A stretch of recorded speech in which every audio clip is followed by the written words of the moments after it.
اعوذ باللہ من الشیطان الرجیم بسم اللہ الرحمن الرحیم ان اللہ وملائکتہ یصلون علی النبی یا ایہا الذین آمنوا صلوا علیہ وسلموا تسلیما اللہم صلی علی محمد وعلی آل محمد وبارک وسلم۔ بسم اللہ الرحمن الرحیم۔ شب ضربت مولا کائنات امیر المؤمنین یعصوب الدین والمسلمین حضرت علی المرتضیٰ رضی اللہ تعالی عنہ، حضرت مولا علی علیہ السلام 19ویں رمضان المبارک کی شب اپنی لخت جگر حضرت سیدہ کلثوم سلام اللہ علیہا کے مہمان تھے۔ آپ علیہ السلام کی حالت بہت عجیب تھی، یہاں تک کہ سیدہ ام کلثوم رضی اللہ تعالی عنہ فرماتی ہیں کہ میں بھی متعجب ہوئی۔ مروی ہے کہ امیر المومنین حضرت مولا علی علیہ السلام اس رات جاگتے رہے اور متعدد بار کمرے سے باہر نکلتے اور فرماتے تھے کہ خدا کی قسم میں جھوٹ نہیں کہتا اور مجھ سے جھوٹ نہیں بولا گیا، یہی وہ رات ہے جس میں شہادت کا وعدہ دیا گیا ہے۔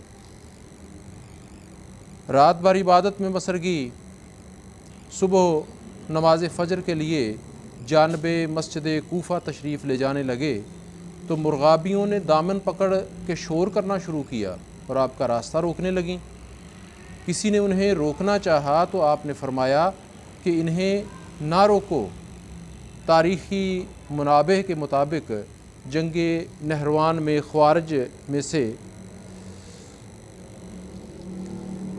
10 سے کم افراد فرار ہونے میں کامیاب رہے تھے۔ ان میں سے ایک عبد الرحمن بن ملجم ملعون قاتل مولا علی علیہ السلام تھا۔ خوارج میں سے 3 لوگوں نے 3 افراد حضرت مولا علی علیہ السلام، جناب امیر معاویہ اور عمرو عاص کو قتل کرنے کا عہد کیا۔ ابن ملجم ملعون نے امیر المومنین مولا علی علیہ السلام کو قتل کرنے کی ذمہ داری لی۔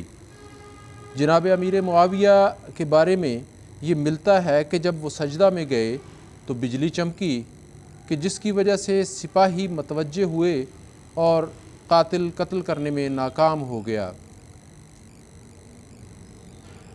عمرو بن بکر کہ جو عمر عاص کو قتل کرنے گیا تھا، تو اس رات عمر عاص کے پیٹ میں درد تھا اور اس کی جگہ خارجہ بن حذاقہ نماز پڑھانے گیا، تو اس نے اس گمان میں کہ یہ عمر عاص ہیں اسے قتل کر دیا۔ حضرت مولا علی علیہ السلام جب نماز میں مصروف ہوئے اور پہلی رکعت کے پہلے سجدے سے سر اقدس اٹھایا تو ابن ملجم ملعون کے دوسرے دہشت گرد ساتھی شبیب بن بجرہ اشجعی نے تلوار سے آپ علیہ السلام کے سر کو نشانہ بنانا چاہا۔ اس کا وار محراب کے طاق پر جا لگا اور ابن ملجم ملعون نے چلا کر دوسرا وار کیا جو کہ آپ کی پیشانی مبارک کو لگا، جس سے آپ علیہ السلام شدید زخمی ہوئے۔ تلوار امیر المومنین مولا علی علیہ السلام کی پیشانی کے عین اس مقام پر لگی جسے جنگ احزاب یعنی غزوہ خندق میں عمرو بن عبدود نے زخمی کیا تھا۔ حضرت امیر المومنین مولا علی علیہ السلام نے فرمایا، فضت و رب الکعبہ، رب کعبہ کی قسم میں کامیاب ہو گیا۔ لوگ چلائے کہ ضارب کو پکڑو، صدائیں بلند ہوئیں۔ کچھ لوگ محراب کی طرف دوڑے اور کچھ عبد الرحمن اور شبیب کو پکڑنے کے لیے مسجد سے باہر نکلے۔ امیر المومنین علیہ السلام محراب مسجد میں زمین پر گر پڑے تھے اور محراب کی مٹی اٹھا کر اپنی پیشانی مبارک پر ڈالتے اور اس آیت کی تلاوت فرما رہے تھے، منہا خلقناکم وفیہا نعیدکم ومنہا نخرجکم تارۃ اخری۔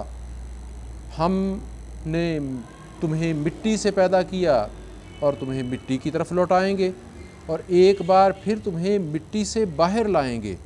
اور اس کے بعد فرمایا، جاء امر اللہ وصدق رسول اللہ ھذا ما وعدنا رسولہ۔ خدا کا فرمان آن پہنچا اور سچ فرمایا رسول اللہ صلی اللہ تعالیٰ علیہ وآلہ وسلم نے، یہی وعدہ تھا تو خدا اور رسول صلی اللہ تعالیٰ علیہ وآلہ وسلم نے جو ہمیں دیا تھا۔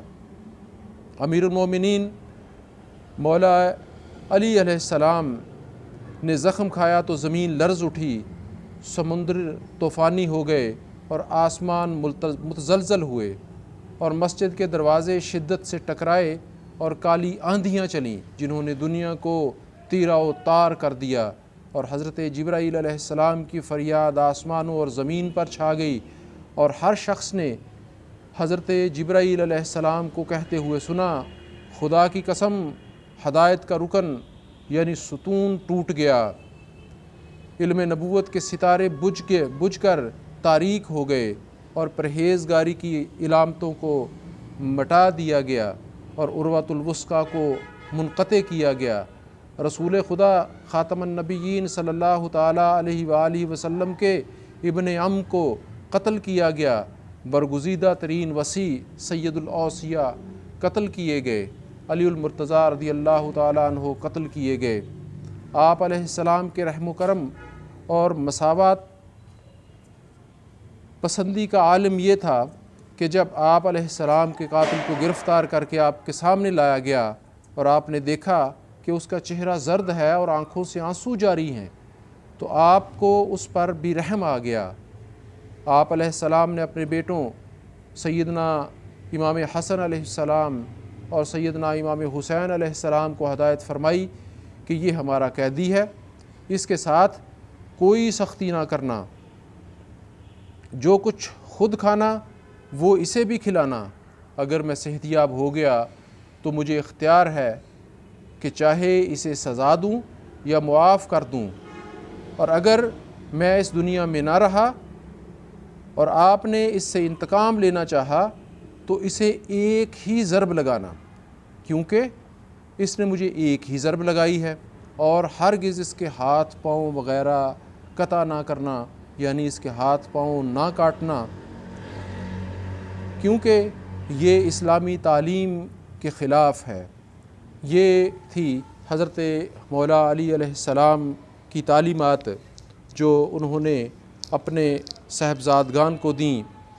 اللہ کریم سے دعا ہے کہ خالق کائنات ہمیں بھی حبدار علی بنائے، اللہ کریم ہمارے حال پہ رحم و کرم فرمائے، آمین بجاہ النبی الامین صلی اللہ تعالیٰ علیہ وآلہ وسلم۔ اللہم صلی علی محمد وعلی آل محمد وبارک وسلم۔ بسم اللہ الرحمن الرحیم۔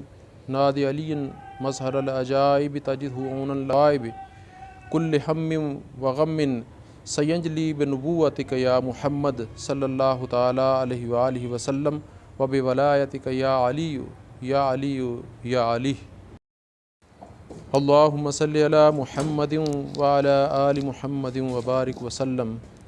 اللہم صلی علی محمد وعلی آل محمد وبارک وسلم۔ اللہم صلی علی محمد وعلی آل محمد وبارک وسلم۔ اللہم صلی علی محمد وعلی آل محمد وبارک وسلم۔